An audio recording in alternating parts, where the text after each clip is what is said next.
Good afternoon, everyone, and welcome back on the Reimagined School Leadership Virtual Webinar Series powered by UniApply. I have esteemed guests with me, panelists, who are going to throw light on the current issue or the current topic of discussion on this webinar. So we are going to discuss more about back to school, how we are going to channelize everything with respect to back to school. But before I dive into the discussions and introduce my panel members, a brief background. UniApply is a common app which is used by parents to apply to schools online. We started our journey last year, and currently we are actually working with more than 1,200 odd schools in Delhi NCR and Maharashtra region, where we are actually supporting those schools with digitizing their application process and the discovery process of the school. So this webinar series is very important for us to restart and kickstart, because now we can clearly see that the buses have started coming on road.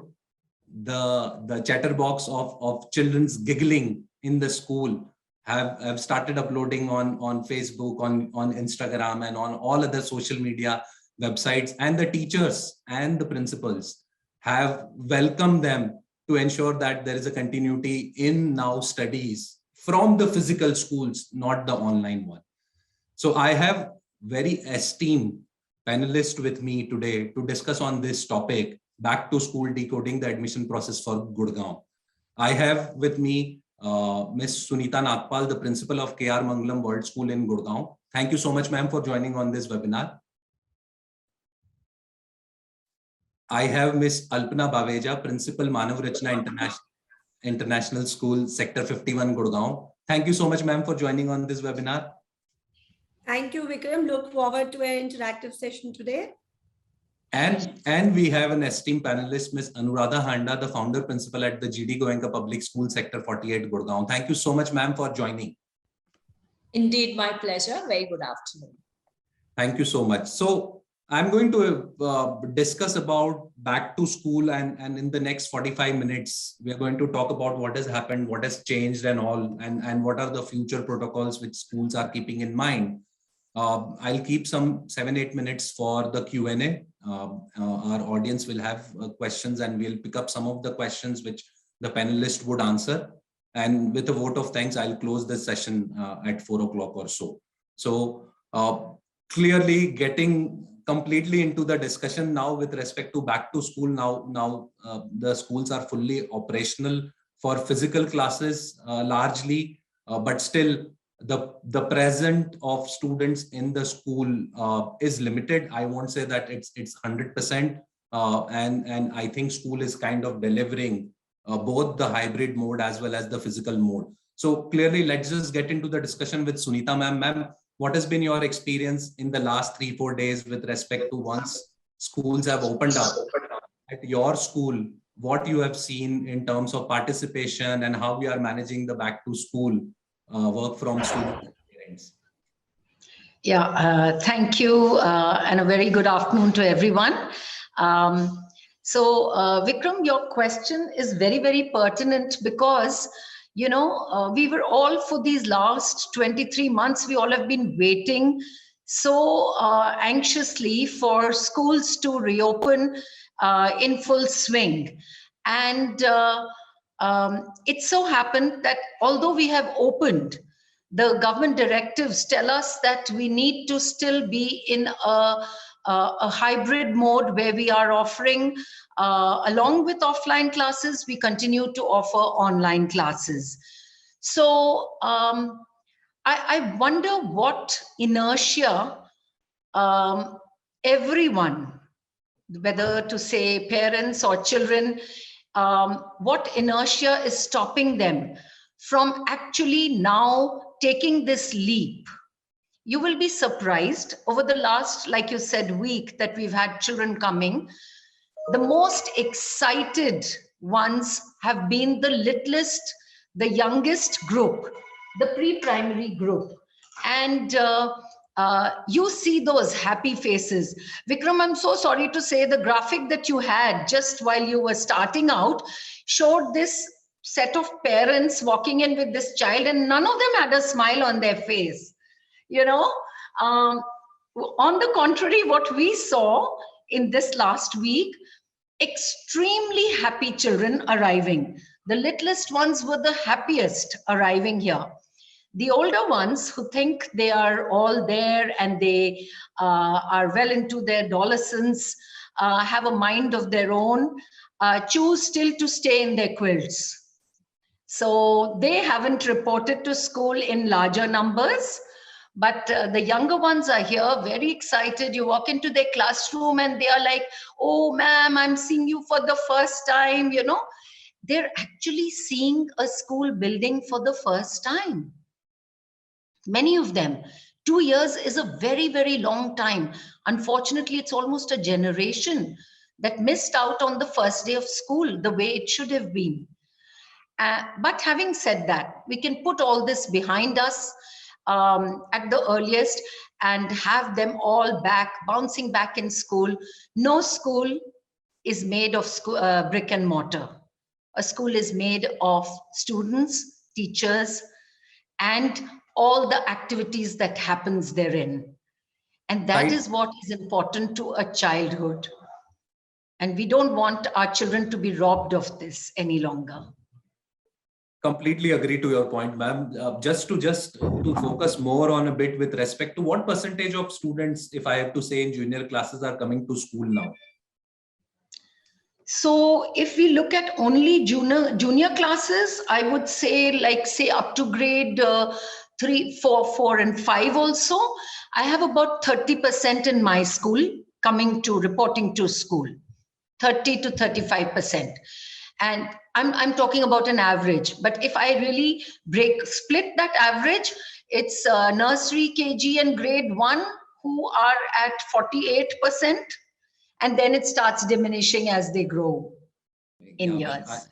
I think that's a good number. At least the younger children are walking into school now. And as you rightly mentioned, that they are seeing the school and the teacher and principal for the first time in their life. So quickly, just take the feedback from Alpna, ma'am. Ma'am, what is the status at Manav Rachna with respect to what percentage of students are coming physically? What percentage of students are managing it in a hybrid mode? And what has been your experience in terms of back to school? So first of all, Vikram, as Sunita ma'am said, back to school, wow, because we all are super excited. I think more than students and parents, even we as educators, we are super excited because we wanted this thing to happen finally. And today, I think there have been some government notification also. I was just reading before the webinar where they have picked up all the rules and protocols. So we see now schools are opening in good way now. And when you talk about students, as ma'am rightly said, same goes in my school. The younger ones and their parents are super excited and they are like, yesterday I met a parent, they were like, ma'am, I'm very happy you please keep the child in school. And so what we did was, rather than having a full day school now, because these children are coming after a long time. So for the kindergartners, we kept like just 2 hours so that they settle in for this week. And then we moved because see, these children have been not meeting strangers also because the social gatherings also have been, taken a back seat. So the younger ones, as ma'am said, mostly the same in my school also, for around 35 to 40%. Till grade 2, the strength is like 70% also in 1 or 2 sections. It's like that. So on an average, yes, around 38 to 40%. And when it comes to the senior children, believe me, today I had to keep a practical in school so that, because they were just 20-25% coming to school. So I kept a practical today, making sure that I get a good attendance. And then I talk to them one-on-one, convince them. So today I had a 92% attendance in the senior classes because of the practical, but I don't know what is going to be the case tomorrow. And as you said, back to school, I think we all are super excited. And now I see parents also, getting out of their comfort zones. Because that is one thing which we all have to get out of the comfort zone, because school, see, online classes also, we had a structured routine, but the routine was mostly starting from say 8:39, but initially children had to leave their houses at 7, report to the school by 7:30, 7:40 maximum 8. So that is where now everyone has to work upon. So good numbers seeing in, and on a daily basis, the last 3 days, daily the number is increasing in my school. So I'm sure everywhere. Thank you, ma'am, for that sharing your views on that. So clearly, if we look at from Sunita ma'am's perspective, for the younger kids, 40-45% are coming to the school, and that number is a bit higher in your school.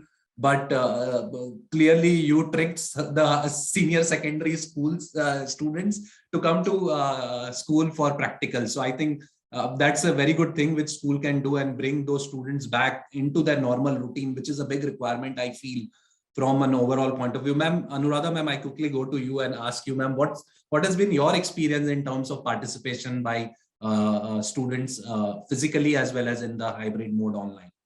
Right. So I think at the moment, the most important thing for us as principals and educators is, of course, to get our children to school, because you see, it always happens. Some people do things on their own. For some, you will have to apply a little force or some tricks and create a nucleus. And with that nucleus, then, you constitute your atom. So we've been working hard to create that nucleus. It's in a very kind of, it's like, for me as principal, my agenda is just been that my children come to school, because I know once they start coming and they taste this life again because of the gap of those 2 years, then there is going to be no looking back. So a lot of programs being done around that, because what is important, like Alpana said, or like Sunita ma'am said, that you need to do things which get the children on board to school. And so at different age groups, it's different things that work. For the little ones, like we said, because they are definitely looking forward to be in school and be with their teachers, and it's easy to take them along. And as we grow, our inertia also grows for sure. So accordingly, we've planned activities.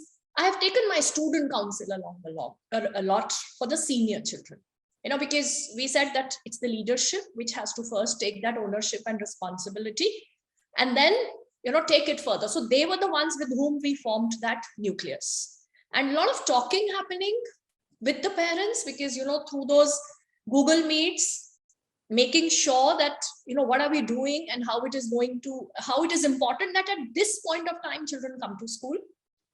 We also changed our calendar a little. So we pushed our exams a little further so that we are able to, give that kind of a practice to children in school, and possibly have offline exams for as many classes as possible.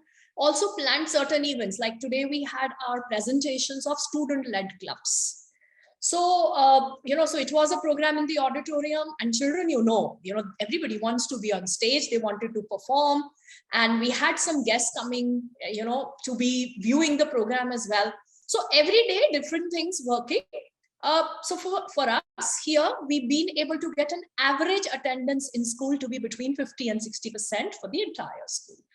That's generally somewhere it would be, let's say 45, somewhere it will be 55 to 60, but that has been, because as I said, it's been a very consistent effort. And obviously, every day there are talks with children. What do you want? So first start with love, then increase your force a little.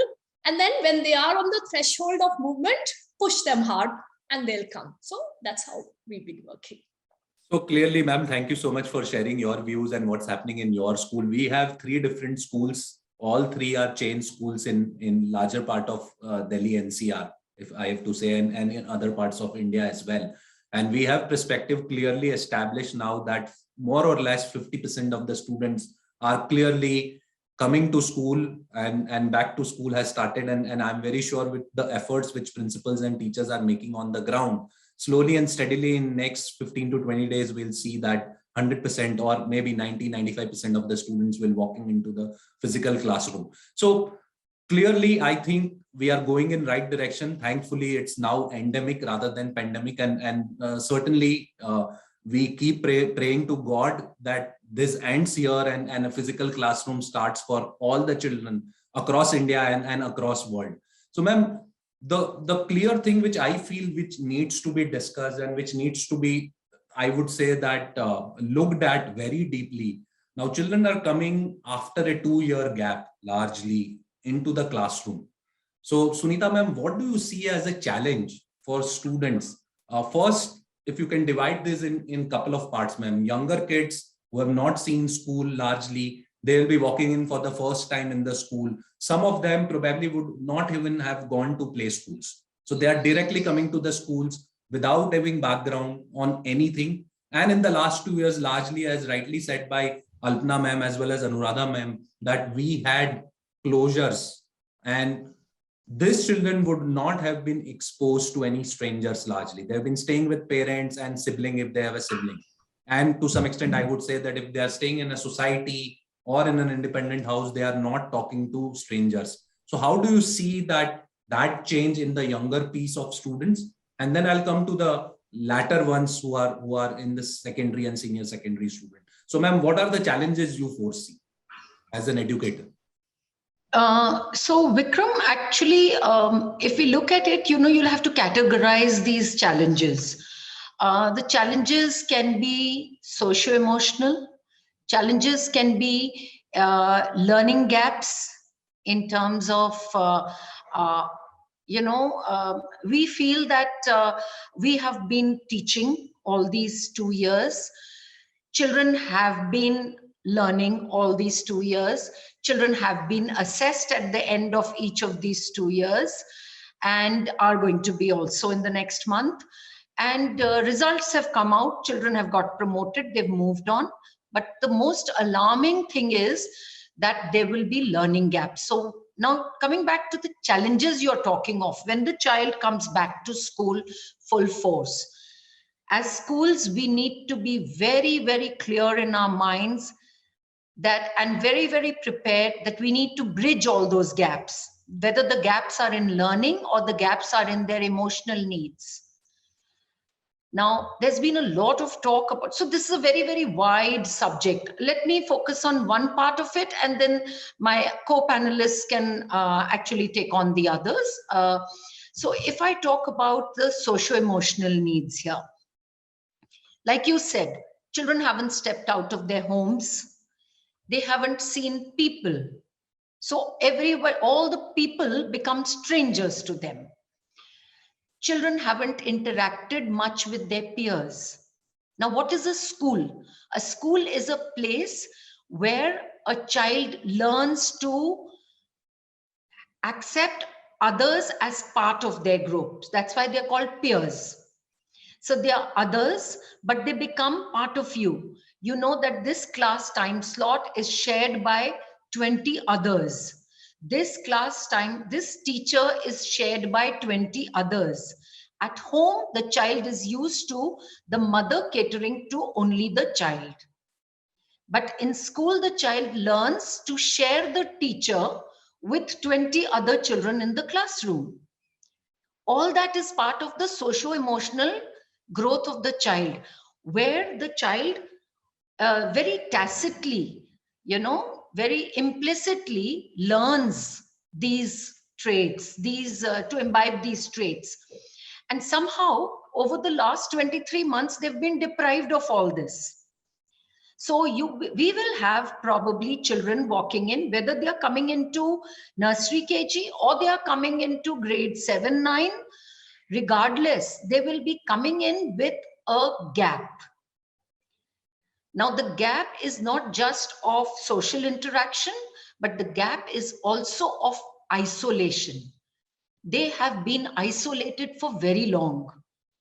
And when they come back, they need to, it's not as if you're just pressing a button on and turning it off.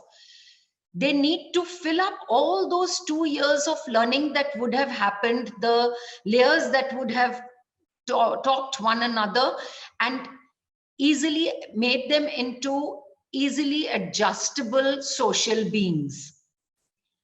Now they've been isolated. Many of the adolescents have spent a majority part of these 2 years alone in their rooms behind closed doors. That is not what humans are supposed to be. Man is a social animal, and all of us know this. Now, by compulsion, they've been forced into this. However much the parent may have tried to give the children as many opportunities, unfortunately, they were all constrained. Whenever it was, whether it was the first wave, second wave, third wave, or in between, the phobia, the fear surrounding COVID, unfortunately, would have caused a lot of upheaval. All schools like ours, we at least at KR Mangalam, had many sessions with children, for parents, for children, many sessions where we interacted a lot so that we would cover up this need and this gap, fill this gap. But we are not very sure. Only when they come back to us in full force will we really know the gravity of it all. And we'll have to rework on that. So what we are doing, we are preparing for it. We have prepared sessions, we've prepared classes, we've prepared activities, just like Anuradha ma'am was mentioning.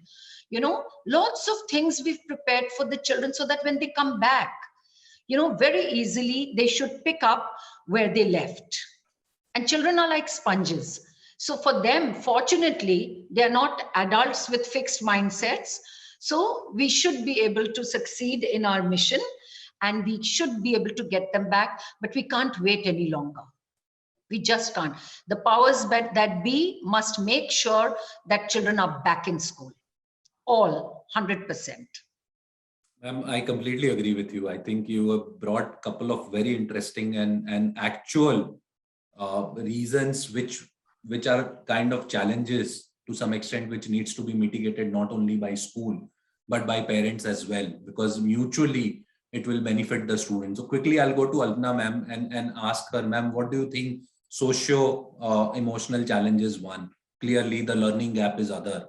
What are the other things you feel that which needs to be plugged in to ensure that there is continuity, as well as students can manage back to school properly with the help of school or with the help of parents? See, Vikram, I will like to take from Sunita ma'am where she ended. So when she was talking about the children, the younger ones and the elder ones. So elder ones, as she rightly said, you know, because we also have a lot of parents requesting for counseling sessions and, you know, we are talking to parents. What we have realized, this is one biggest challenge.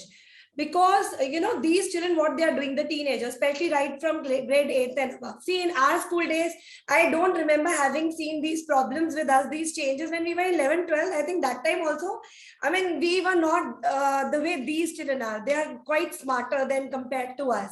So the parents feel that, you know, anything happens, they don't want to communicate. That is the biggest challenge with today's generation. These children just don't want to communicate. They don't want to open up what is going on in their hearts.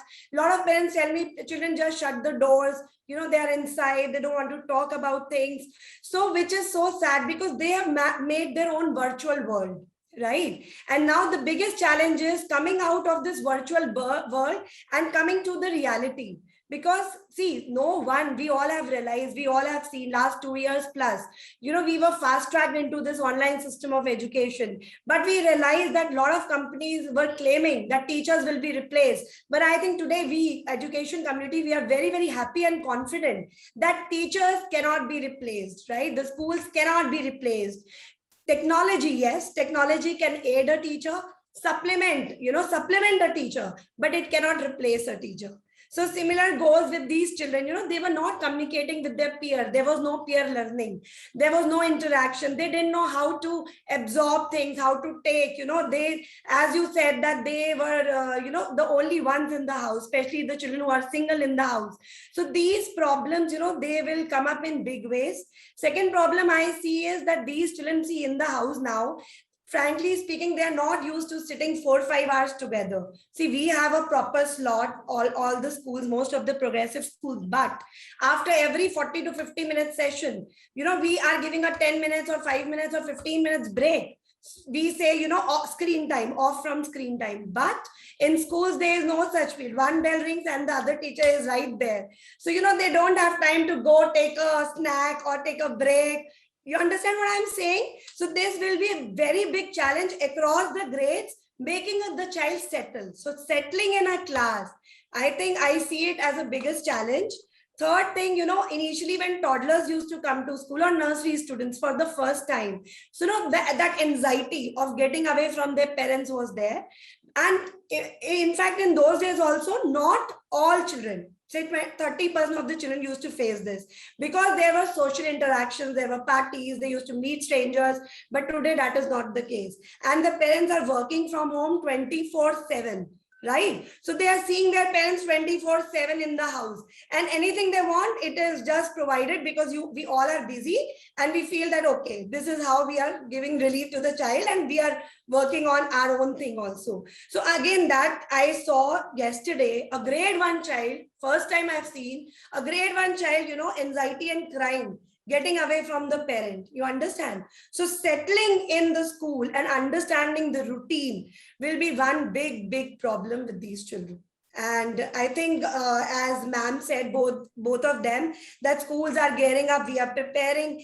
I mean, in fact, my school counselor, we are planning a lot of sessions for all age groups, because that is the need of the hour today. And as I said, communication. So, this personal connect, which online teachers were trying, believe me, across all schools, I will not say only my school, I'm sure all schools, all educators have been trying to give that personal connect to children. We've been planning parties, Saturday, get-togethers, online also, and doing this teams activities, group activities, but that personal connect was missing, which now I'm sure all educators are geared up, and they're also just dying to see their children and, have some fun together. So yes, these are the two things I also foresee as challenges. Sure, ma'am. So very quickly, I'll go to Anuradha, ma'am. Ma'am, what do you think that what parents can do for easy transitioning of children into the school now? What are the ways in which they can engage, or what are the things you feel as an educator, as a principal, that parents should play their role in making sure that whatever school is doing, additionally, if parents can do a bit, which will help easy transition? So I think to your question, I would take further from what just Alpana ma'am was saying, that children have gone through a time, being at home is a situation where you have everything available all the time, right? So parallelly you are virtually in the classroom, there is food going on in the morning, whether in school when you come, you have to have your bath, you have to get ready, there is a time at which you will come, there is a school transport, your own transport. Morning you come, there are prayers, there is a break time, there are bells that ring, there's a transition which is very fast. So and not only that, we all know that when you are on a device, then you also have multiple tabs open at the same time, and that switching that happens, all of that reduces your concentration. We all know that we ourselves face it. I think I would personally say that with your laptop there, with your phone there, and with your intercom there, so your mind is switching so fast that focus becomes difficult, which is very important at a young age. So I think that focus, that concentration, and that discipline, and being time bound, these are the things, these are the habits which we inculcate in the student life. And that's what then we carry forward as we become professionals in our life. So I think as a school, what the parents, the role that they need to play is that we have to start laying a lot of importance and emphasis on that. Because as a trend, what we are saying is that a child who comes to school for a couple of days, the third day takes it easy and feels, I've been to school 2 days now, I can do the same by being online. And then we see that the parent also, whether it is convenient for them as well, I'm sure it is, or, the child forcefully does that, a grown-up child. So, why indulge in a kind of a negative conversation or a force in the morning? Okay, this is not happening, this is not happening. In fact, the students themselves, the ones who are coming to school, have said that, ma'am, children who are coming for 2 days, the third day they say we are unwell, then they come for 1 day, then the fourth day. So I think what we look at in terms of our expectation from the parents is that it is, I know that it's not going to be easy, both for themselves and for the child, but this is something with which we have to get started. Because from there, then we can go on to resolve other problems, whether we were talking of the social, emotional, or identifying the learning gaps and providing the interventions. So the first point of emphasis has to be to set in that discipline, that regularity, realizing the value of that. And for that, that effort will have to be made by the parents, and as school, we'll have to take it forward. And of course, there has to be a stronger connection between the school and the parents. You see, a lot of times there is this ability that the child goes home and reports, no one is coming. They are easily attending the classes online. Why are you pushing us? So, not taking things on the face value, especially from the older children, and staying connected and aligned with school. And together we will have to make that effort to bring that change in our children, because we can't. Neither can the parents do it alone, nor can the school do it alone. We will have to do it together, and we'll have to prioritize what is more important. Most important, I think it all starts from your self-discipline. Yes. Once we are able to get the children into that disciplined routine, where they start getting up in time, coming to school regularly, valuing time, and then, of course, we can go on to resolving other problems, understanding them. And sure enough, I'm sure every school is strengthening its counseling department and planning sessions, so that at a macro level, there are certain things, you see, everybody would be in a different state of their comfort or discomfort. So if in general, we conduct some sessions for counseling, so many questions which are there in your mind, they will get answered, and they will not get converted into a big time trouble.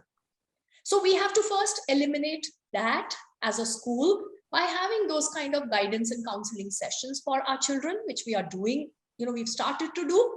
And then, of course, where there has been a greater problem, or there is a greater resistance, or the child has undergone some kind of a problem or a suffering, has been too lonely, because people have created a world of their own, especially children.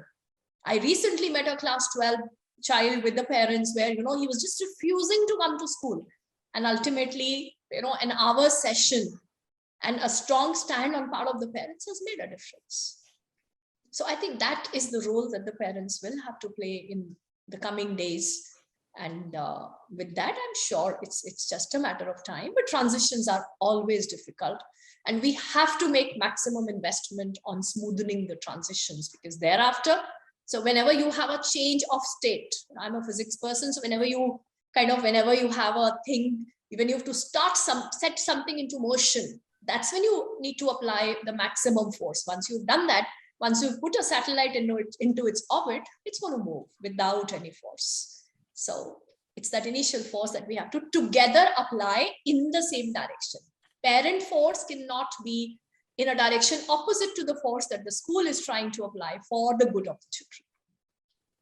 I think it's quite clear, ma'am, and for our viewers, it is, and parents per se, whoever is going to, whoever has joined the webinar, or whoever is going to look at this recorded webinar on our Facebook and YouTube channel of UniApply, it's quite clear that as parents, we have to play a very important role in ensuring that the routine of a child is maintained. And once the physical school starts, which has already started for most of the Gurugram-based schools, we should actually ensure that our children are going to school on a regular basis, and they should not take any leave in between if it is not required, if it's not mandatory, or if it's not something to do with some medical condition. So I think that's something which parents should be doing. So, ma'am, that brings me to a point that Gurugram, being an IT hub largely now, many parents who are working in this sector have moved back to their hometown. As you know, that pandemic started, most of those offices have given work from home. And I'm very sure that you would be seeing a larger chunk of that 50% who is not attending school physically. Many of those students are actually not in the town because they are operating from their hometown.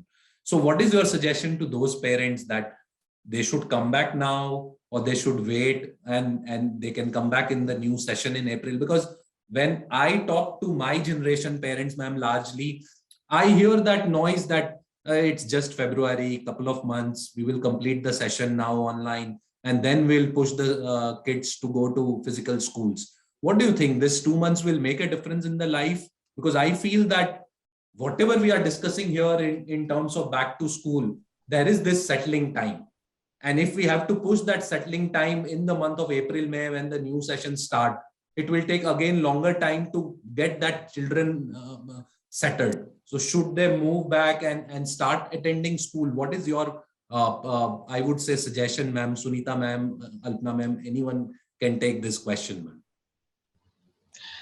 Okay, Vikram, I would just say 2 words: come back. If your organization gets you to work from home, so be it. But school children cannot, should not be working from home. School children should be in schools. Just now, so much emphasis has been laid by both my colleagues that, you know, discipline is one thing that you learn only and only in schools, or maybe in the army, okay? Otherwise, this is the only place where you learn, and it becomes a part of your psyche, and it takes you forward right through life. Now, for the sake of discipline, there is no need to procrastinate.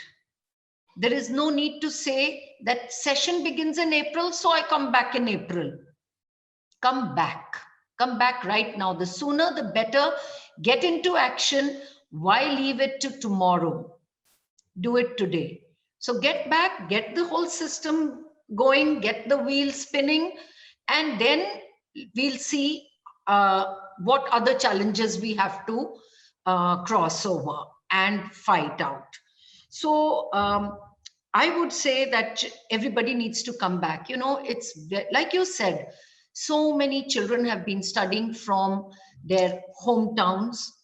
God knows. I know of so many young corporate professionals who are sitting in a hostel in Leh and having their offices, you know, running their offices. So schools are not such places. Parents can't choose to be just away anywhere. It's understandable if there are other constraints which have led you into taking that decision and you are away, but it's time to come back now. The world is coming back to form.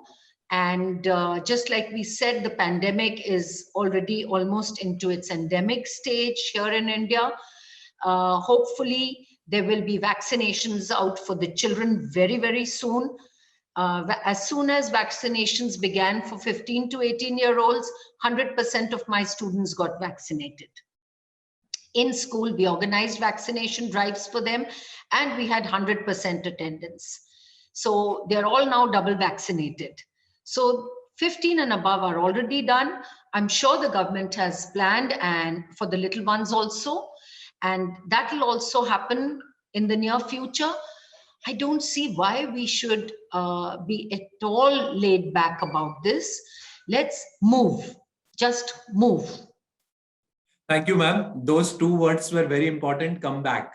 And I'm very sure that the viewers who are going to kind of listen to this webinar should take this as one of the lessons which they have to learn, and come back. 2 months is not a big deal. Come, your child will get settled, and I'm very sure that this 2 months will help schools to ensure that there is a continuity which they can build. Otherwise, Vikram, I would like to add something to what Sunita ma'am said.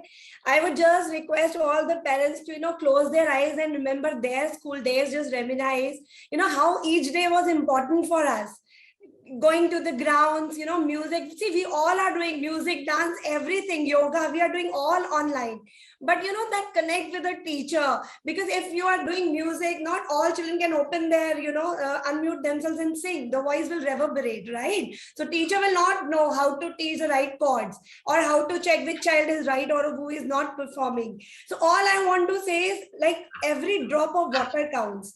Each day is important. These children have already missed something. My daughter is in 10th, and I would like to say, she says, Mama, 2 years of my important, you know, school days, I am sitting in the house, you will not understand. So, you know, that is the thing, that every class, whether it's a 4th or 5th grade child or a kindergartner, see, imagine grade 5-year-old child coming to the school for the first time, you know. So every stage, I think they are missing something. And we as parents, we should understand that what is happening. Parents are sitting in the classroom nowadays, for example, because schools have reached home. So parents are sitting next to the child.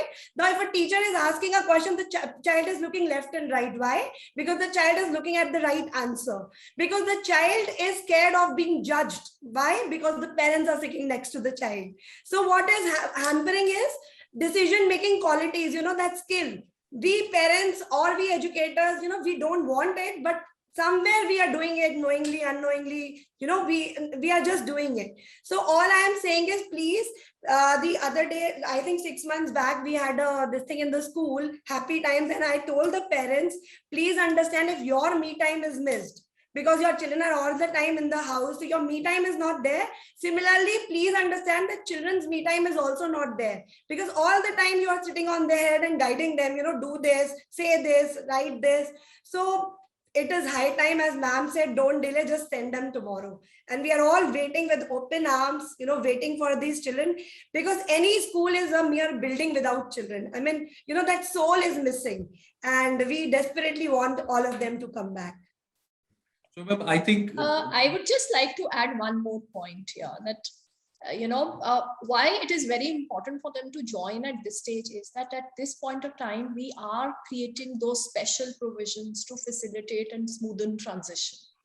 So this lot of children which is here with us, they would obviously through this get transitioned and get into the normal form early. But the ones who are sitting at home, for them, it is going to be a double whammy, because that part would not happen again when they come in April, because these transition techniques that we are using, the programs that we are doing, sessions that we are doing, they'll miss out on that. And then we will have two categories created. So then at that point of time, it will become even more complicated. And a new session, is something which with itself brings a lot of anxiety as you move to the next class. Every year we've seen, even as kids, as we transition from one class to the other, that in itself is a transition, with a change of teacher, with a change of, books and everything. And to top it, if you've not come to school, so you can imagine the kind of stress that it can cause on the children. So that is why I think it is important to just go with what Sunita ma'am said, come back, because it is going to be a great loss otherwise. so. We have 3 educators and eminent principals who are just saying, come back to school. Come back is the word which I'm going to catch here. That brings me to another perspective, largely, which a parent should think about in deep, that in a hybrid environment as well as physical environment, there is a huge pressure on the teacher to ensure that they are managing both the things together. So what do you think, ma'am, Anuradha ma'am, what's your perspective with respect to the teachers actually will have to go through a lot in terms of spending time online and offline. So how will they manage it, and how parents can support it? So definitely, you see, when a teacher is managing both, it is almost like, for example, right now we are in a webinar here on screen, and let's say we were into a Q&A session and I had 10 people sitting here, so which probably you cannot see and I can see, and vice versa. So for me to do justice to both, eye contact is very important. For a teacher to reach out to the children is very important, and whether I am making that contact with the children on screen or who are here, the connect cannot be the same. That divided attention is there. So hybrid teaching in that sense is very difficult, because you can't do justice. It surely consumes a lot of energy of the teacher and reduces the productivity of the teacher. You see, it's a loss at both the ends. So gradually, that is why we are moving from a setup where we are emphasizing that the children have to come to school, because we will then get more into, because when we'll have a 3/4 or an 80% of the class here and just 20%, probably we will have to devise new methods of catering to the ones who, which is a smaller number here. So for teachers, for sure, you see, there is no special training that one can do here. It is only out of your own kind of a capacity and understanding that they have to divide their attention between the two. But surely with things like a Google Classroom and a projector. So the teachers are projecting the students who are on screen onto the whiteboard as well, so that there is a communication between the children who are on screen and who are there, and with the audio system in the classroom, what they are on screen, what they're speaking is heard by the students, and what the teacher is speaking. So we've placed our setup in such a way that whatever the teacher is doing on screen is getting projected to the children who are in the classroom, and whatever she's doing on the whiteboard is seen by the children who are on the screen, so that this three-way communication can be made as effective as possible. And obviously, asynchronous teaching, where a lot of things are shared with the children in advance, so that during the class there is greater emphasis on discussions. Discussions can still happen. So that is a way that one has, we found out at this point of time to go through this time of hybrid teaching and learning. But I think the only solution will be that everybody has to be in the classroom, because there is no substitute for that, for sure.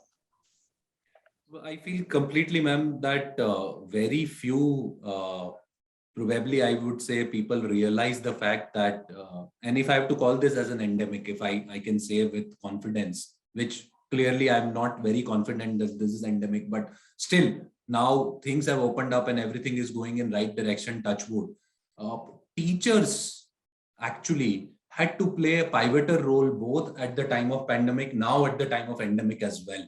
That overnight they had to switch from their white and blackboard to online studies. And now during the endemic, to some extent, how they are managing the hybrid piece with respect to ensuring some students are in the classroom and some students are actually learning online. So a great work by teachers, which is to some extent not noticed by many of us in detail. So I just would like to thank teachers there, that they are actually at the forefront driving this piece to ensure that there is continuous learning. Now, coming to switching the topic a bit from a perspective of admissions, ma'am, because we are seeing on UniApply that there is a huge traction of parents now looking at schools in Gurugram. And when we deep dived and understand about the traffic, that what kind of schools, what kind of classes the parents are looking at, we are seeing that there is a huge interest in KG and in class 1 as well. Because many parents actually did not admit their student in nursery, their children in nursery last year, thinking that they will do it something online, or they will teach online, or they will do something at home only, kind of homeschooling or something. So what's your take here with respect to, ma'am, ensuring that now to some extent the things are looking on the brighter side? The parents should now look at taking admission in KG, in class 1, or in nursery, depending on the child's age. And this is for new session, ma'am. So Alpna, ma'am, you can take this question. What's your take on it? Vikram, a very, very interesting question. And definitely, I would like to start here with an example which is coming to my mind, that mostly we Indians, we are mostly used to taking self-medication, right? And we feel if we are having cold and fever, we just take the medication. But we have to understand that, teaching, and a lot of parents in the house today, I must appreciate here that lot of parents, lot of resources were available, lot of online resources were there, and they were teaching the children in the house. But we have to understand that teachers are trained professionals. We have to give that value. And today, when a lot of efforts have been going, all progressive schools are training teachers. They are putting a lot of efforts on training teachers. So we have to understand they are trained professionals. And now it is high time that, we send our children to school, because we can teach children A to Z, right? We can maybe teach phonetics also, but we don't know what kind of learner is my child. So when a child comes to school, the teacher plans her lessons in a way that she is focusing on all kinds of learners, whether it's a kinesthetic learner, or it's a visual learner, it's an audio learner, you understand? So we have to understand that we have to give our children to these trained professionals Two, that when children come to school, please understand they're leaving the comfort of their zones. As Sunita ma'am said before, they're leaving the comforts of their zones. So when they're coming out, they're not only meeting people, interacting people, they're also facing a lot of challenges. And then they're learning these skills. And now for parents to understand, even NEP, NEP 2020 is clearly taken these young learners also into formal education. Initially, we had 10+2 as formal, but now we have 5+3+3+4, right? So now this is also a formal education, and we have to understand that they are the development goals for every age group. There are certain frameworks, certain development goals which we have to see that the child is learning. So for that, definitely now children should come to school, and we should make sure that schools are all full. That is it, right? Yeah. Thank you so much, ma'am. Clearly, as I said, that we are seeing parents are looking for schools on UniApply portal, and they are actually looking at largely the entry-level classes. But we also see a traction of parents who are looking at switching schools, or who are actually have gone back to hometown and they had put children in those schools there. Now they are coming back and they are looking for a lateral kind of admission through UniApply. So ma'am, I have a very straightforward question for all three of you, and we can take one by one largely. That, are you open for enrollment for the coming year across the classes? What is the strength you are looking at? Do you have seats in the early classes, or you have the lateral seats available in the later classes as well? So Sunita ma'am, I can start with you. That what's your take on this in terms of enrollment and admission? Okay, Vikram. When I speak for my school, probably I'm speaking for all schools also. Everyone has the maximum seats available at the entry level. And so admission in class nursery, which is the entry level for us, and even pre-nursery for that matter, is the easiest, because it's like literally first come, first served. Okay, you're there. If the seat is there, you get it. For the other levels, what is generally the norm is that, we have classes of 24 students each. Now, in no section do we have more than 24 children. Now, if 2 or 3 children move out of the school on a transfer of their parents, because of a transfer of their parents or whatever reasons, then year end is the time when those seats fall vacant, and we have seats for lateral entry. For lateral entry, the only requirement is there has to be a valid TC, a school leaving certificate from the previous school. This is for children who are going to join school after grade 1 or in the middle of grade 1 year also. So far, it was that we could take admission without a TC till KG also. All right.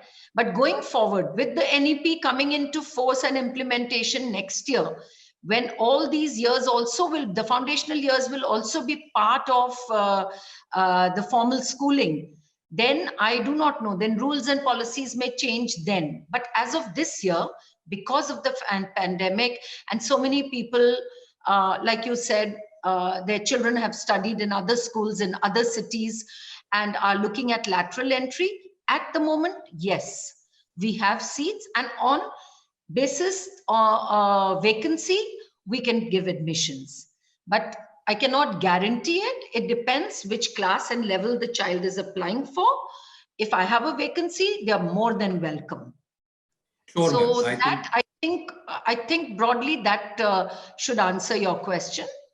Yeah, so that's helpful, ma'am, and I'm taking it largely from all the panelists' point of view, that there are seats which are available in entry-level classes, and for lateral, obviously, you have seats, you give seats. But that brings to a question, ma'am, and Anuradha, ma'am, you can answer that question. That clearly there is a learning gap. I was in class 4 a couple of years back.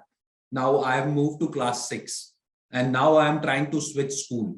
So what kind of, I would say, in the admission process, how are you kind of looking at that candidate differently? Have you implemented something in your school to assess the candidate basis the class, or you feel that if you have a vacancy, you can just enroll the student?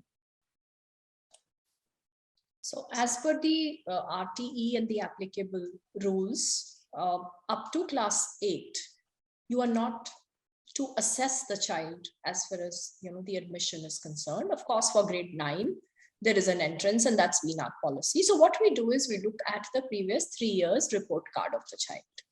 So, that gives us a good indication of the progress of the child. And we understand that, the children who are coming from a good school, the assessments that have been carried on online would be equally reliable as we would have carried them online.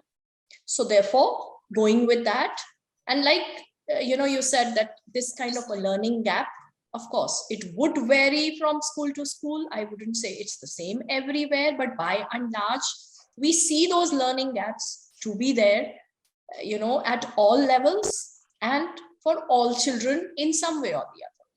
So therefore, just like we would have our ways. So like at the moment in our school, we've undertaken those holistic assessments, which go just beyond the pen and paper examination, where there is a greater assessment of the skill. We are looking at peer review, we are looking at self-review, and then all the teachers looking at different aspects of the learning of the child, so that we are able to collect that data and then decide on the interventions, because these interventions cannot be, if the gaps that have got created in the last couple of years, we have to understand that we will have to spread over the interventions over the next 1 year for sure. So we are working on that. And I'm sure anyone who comes in new, even if there is some kind of a lacuna in the assessment that may have happened, I'm sure as they come to school with the passage of time, as we identify, because the schools will have to run that as a program of, evaluating and filling those gaps over the period of next at least a year. It is going to happen like that. So sure, ma'am. I think that's really helpful. I think we have overshot on time, but I have a question, and we can take a couple of more questions with your permission, ma'am, if we have 5 more minutes. Is that okay, ma'am? We can extend it, because I think it's quite interesting in terms of hearing you out, what's happening on the ground and what you think should be done by parents. So I'm very sure this entire interaction will be very beneficial for parents. So I'm coming to my last question before we go to audience question. We'll take 1 or 2. To Alpna ma'am, there are a section of parents clearly who are thinking that nursery or pre-nursery education is not that important, keeping in mind the pandemic. Obviously, I'm not saying that it's not important if we will not have been in a pandemic situation. What is your suggestion to them? That what do you think that pre-nursery and nursery are the kind of pillars of any foundation for a child, or they should actually think about taking an enrollment in the coming year in the KG, because the new academic session is going to start in April? What is your suggestion to those parents? So Vikram, I would like to tell all those parents out there that we all know that first 5 years of the child's, growth is what sets him for the next, 70, 80 years. Right. So when we say that pre-nursery and nursery is not important, all the educationists, all those who have worked on NEP and they have brought in as formal education, even the foundational years, some thought has gone behind, right? And for all these parents to understand that, what we are doing, I'm having a lot of interactions these days, a lot of admissions that would coming in again. And so what I do is I'm telling these children to take these 2 months of classes just like that. Even if the child is enrolling for next session, why? Because as I think Anuradha ma'am rightly pointed out, that these 2 months will be like a settling period for these children. They've never been to school. And so there is a lot of anxiety which is going behind. And as I said, I think some 10 minutes back, that these are the professionals who are trained to train your children. See, if you see, parents are teaching numbers in the house, but the school will teach the right way of quantification. So we have to understand that, where is the difference? The difference is that the professionals are there. And I would suggest all these parents, please visit the schools. And if you can enroll your child now, if you're back in the cities, please enroll your child again, because this period will serve as a settling in period for your child. So definitely it is important. They should not waste even a single day. Thank you, ma'am. So that is the end of our discussion, ma'am. I'm very quickly going to take a couple of questions. There is one question for Mr. Ajay Kumar. He's saying that what are the COVID protocols followed in school? How they manage junior students to wear masks, use sanitizer, and social distancing? So any of you can take that question, ma'am, from Mr. Ajay Kumar. What are the protocols being managed in the school? Okay, Mr. Kumar, to answer your question, all set protocols are being followed in all schools, I'm sure. If you visit any of the schools, you will see you are greeted first with a thermal scan, next with a spray, and then only you're allowed to enter. So your I-card is no longer as important as your body temperature. So I think the two basic protocols we are following there. So even little children, when they come in, and thanks to you parents, actually, I think somewhere you trained your children well about sanitizing their hands and about wearing masks. All the children who have come to my school have been masked very well. And they don't allow anyone to touch their mask, and they are putting it on themselves. If it comes down and falls off their noses, they are doing it themselves. So I think somewhere along the line, Vikram, I would like to put it on record that parents also have done a good job of ensuring the safety of their children. The rest, of course, in schools, we are all doing it. I'm sure all the best schools are following very good safety protocols. We are using a kind of a fumigation machine for sanitizing. So, you know, because initially when all this happened and we were sanitizing the school, we were using spray, liquid spray, and we realized our furniture was getting spoiled. So we upgraded it to a system which was fumigation based. And we are doing that twice a day to all the classrooms. And all the housekeeping staff has been trained well to keep themselves well sanitized, well, you know, to maintain high standards of hygiene. Wherever we felt that there could have been the possibility of spread of any contamination, we've taken care. We've got markers on the floors everywhere to maintain social distancing. I think all the schools have done all this, you know, the schools are absolutely ready to take your children in. I think that's really helpful. There is another question from Mr. Abhinav that, hello ma'am, I'm new to Gurugram city, just shifted from hometown due to COVID, work from home. Can you guide me on the admissions process of Gurugram school? Mr. Abhinav, you have to go on uniapply.com. You can go through all the schools of Gurugram. You can actually create a laundry list. You can see which all documents are required to apply. Gurugram schools don't follow a point system actually, largely. So that's largely in Delhi. So you don't have to worry about that. And obviously you can actually look at all nearby schools and all that on UniApply itself. So I'm not kind of sending this question to the panelist. You can go on UniApply and you can actually check everything there. Last question, ma'am, before we just close this discussion. My son is 3 years. Is it wise to opt for preschool than a formal school in grade 1? And this question has come from Mr. Nilash Jain. Mr. Jain, I think at 3 years, the child will not qualify for grade 1 first. And obviously, now I can relay this question to the panel and they'll be able to answer that, whether you should opt for a preschool like program or you should go for a formal school. So Anuradha ma'am, you can take this question now. So if the child is eligible for nursery, you know, like we've been talking that a lot of, the children who are currently in nursery or in KG, they haven't been to school, you know, and it's the same situation for the children who are going to come to nursery. So since if the child qualifies for the age requirement for nursery, I feel that the parent should approach the school for nursery admission, because we are aware as formal schools that all the children who will come to us into nursery, most of them may not have pursued their pre-nursery, because definitely at a 2+ kind of an age, generally parents did not enroll their children for a pre-nursery kind of a program.